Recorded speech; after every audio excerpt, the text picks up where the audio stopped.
తాకట్లో ఉన్న మీ బంగారాన్ని విడిపించి ఆ రోజు ఆన్లైన్ రేటుకి కొంటాం. Sharma gold company. YouTuber Vaishnavi హత్య కేసులో సంచలన విషయాలు వెలుగు చూస్తున్నాయి. వైష్ణవిని పెళ్లి చేసుకోవడం హరిబాబు కుటుంబ సభ్యులకు ఇష్టం లేదు. దీనికి తోడు ఇష్టం లేని పెళ్లి చేసుకుంటే చంపేస్తానంటూ బెదిరించే వాళ్ళని చివరికి అంత పనే చేశారంటూ వైష్ణవి కుటుంబ సభ్యులు ఆరోపిస్తున్నారు. ఇక వైష్ణవి మరణానికి సంబంధించి మరింత సమాచారాన్ని మనతో చర్చించడానికి కృష్ణకుమారి గారు జూమ్ లైన్ లో సిద్ధంగా ఉన్నారు. వారితో మాట్లాడదాం. కృష్ణకుమార్ గారు నమస్తే అండి. నమస్తే మేడం. వైష్ణవిని ప్రేమించి హరిబాబు ఆమె వెంటబడి సూసైడ్ చేసుకుంటానని చెప్పి పెళ్లి చేసుకొని తర్వాత తను 4 నెలల గర్భిణి అయ్యాక అతన్ని చంపేయడము, హత్య చేయడం. ఈ హత్యలో హరిబాబుయే కాకుండా వారి కుటుంబ సభ్యులు ఉన్నారని కూడా ఆరోపణలు వస్తున్నాయి. మీరేం చెప్తారు? ఇప్పుడు ఈ వైష్ణవి అతను వెంటబడి చనిపోతానని బెదిరించి పెళ్లి చేసుకున్నాడని చెప్తున్నారు మీరు. అసలు ఇలా చచ్చిపోతాను అని బెదిరించి పెళ్లి చేసుకునే మనస్తత్వం ఉన్న వాళ్ళని ఏ అమ్మాయి కూడా పెళ్లి చేసుకోకూడదు. ఈ సందర్భంగా మనకు అర్థమవుతుంది. అంటే చాలా సందర్భాల్లో ఇది నిజమని తేలింది. అసలు చనిపోతాను అని ఒక బ్లాక్ మెయిల్ చేసే మెంటాలిటీ, అంటే ఒక ఇంపల్సివ్ మెంటాలిటీ ఉన్న వాళ్ళు ఎంత ప్రేమించినా సరే, ప్రేమించామని చెప్పినా సరే వాళ్ళని పెళ్లి చేసుకోకూడదు. అలాగే ఒకవేళ అలా పెళ్లి చేసుకున్న తర్వాత గొడవలు జరుగుతున్నాయి అన్నప్పుడు ఏదైనా ఒక కౌన్సిలింగ్ కో దేనికో వెళ్లాల్సిందే తప్పితే అట్లా ఆ గొడవలన్నీ ముదిరిపోయి చివరికి చంపేంత పరిస్థితి కూడా వచ్చింది. పైగా గర్భిణి అని కూడా చూడకుండా చంపాడు అని అంటే కనీసం ఆ మాదిరి ఇంగిత జ్ఞానం కూడా లేని వాడిని ఆ అమ్మాయి వాడిని నమ్మి పెళ్లి చేసుకుంది చూసారా. అది చాలా దారుణమైన విషయం. ఇప్పుడు వాళ్ళ ఇంట్లో వాళ్ళకి ఇష్టం లేదు అని చెప్తున్నారు. మరి వాళ్ళ ఇంట్లో వాళ్ళకి ఇష్టం లేదు అన్నప్పుడు ఈ వైష్ణవి కూడా ఏం చిన్న అమ్మాయి కాదు, అలాగే ఈ అమ్మాయి ఏమి లోకం తెలియని అమ్మాయి కాదు. నేను ప్రేమించాను అని వెంటబడేసరికి ఆ ప్రేమ నిజం అనుకుని నమ్మి పెళ్లి చేసుకుంది. కానీ ఇతనితోటి జీవితం కష్టమో అనిపించినప్పుడు మటుకు పక్కకు వచ్చేసి ఉండాల్సింది. అసలు లేదు, పోలీస్ స్టేషన్ లో కంప్లైంట్ అన్నా ఇచ్చి ఉండాల్సింది. ఇట్లా ప్రాణాల మీదకి ఒక రకంగా ఆ అమ్మాయే అసలు మృత్యువుని ఆహ్వానించిందా ఈ పెళ్లి పేరుతోటి అనిపించేలాగా ఉంది. ఇప్పుడు ఆ తల్లిదండ్రులు ఏమంటారు? కృష్ణవేణి గారు ఇంతకు ముందు కూడా వైష్ణవి గర్భవతి అని తెలిసినప్పుడు ఒక ప్రాంక్ వీడియో బయటకు వచ్చింది. గర్భవతి అని తెలిసినప్పుడు హరిబాబు అబార్షన్ చేయించుకో అన్నట్టుగా ఒక ప్రాంక్ వీడియో బయటకు వచ్చింది. మరి అదే విషయం, అది ఆ ప్రాంక్ వీడియోని ఇప్పుడు నిజమైందంటారా?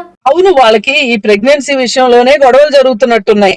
అంటే అతనికి ఇష్టం ఉన్నట్లేదు ప్రెగ్నెన్సీ రావటం ఈ అమ్మాయికి. అందుకోసం ఏంటి అంటే దీన్ని బట్టి మనకు అర్థమవుతుంది ఏంటి అంటే ఆ అమ్మాయి ఈ ఇలా యూట్యూబ్ లో వీడియోలు చేస్తూ డబ్బులు సంపాదించాలి అనేదే ఉన్నట్లుంది అతనికి. ఇప్పుడు అదే ఈ అమ్మాయికి పిల్లలు వచ్చేసారనుకోండి, ఆ అమ్మాయి కాన్సన్ట్రేషన్ అంతా కొంచెం డైవర్ట్ అవుతుంది కదా. ఇతను కేవలం ఆ అమ్మాయి డబ్బుల కోసమే చేసుకున్నాడు అనేది క్లారిటీగా మనకి ఇక్కడ అర్థమవుతుంది. లేకపోతే ప్రెగ్నెన్సీ వద్దని ఎందుకంటాడు? ఈ వైష్ణవి కూడా యూట్యూబ్ వీడియోలు చేయడం తనకి గానీ వారి కుటుంబ సభ్యులకు కానీ ఇష్టం లేదు. అసలు ఈ వైష్ణవిని హత్య చేయడానికి మెయిన్ గా రీజన్స్ ఏమై ఉంటాయి? ఇదే అతనికి అతను ఏమనుకున్నాడంటే అతని కుటుంబం ఆదరిస్తుంది అనుకున్నట్లున్నాడు. ఇప్పుడు ఇతను ఒక పని పాట లేకుండా ఒక రికామిగా తిరిగే వ్యక్తిలాగా కనిపిస్తున్నాడు. అతనికి ఏంటంటే తల్లిదండ్రులు సహాయ సహకారాలు కావాలి అతను బతకటానికి.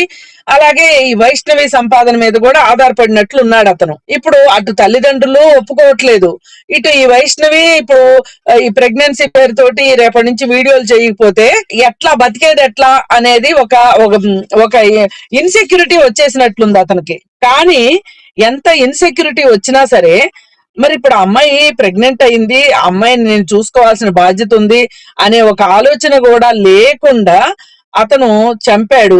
ఇప్పుడు చంపిన తర్వాత పోలీసులకు దొరకకుండా ఉంటాడా?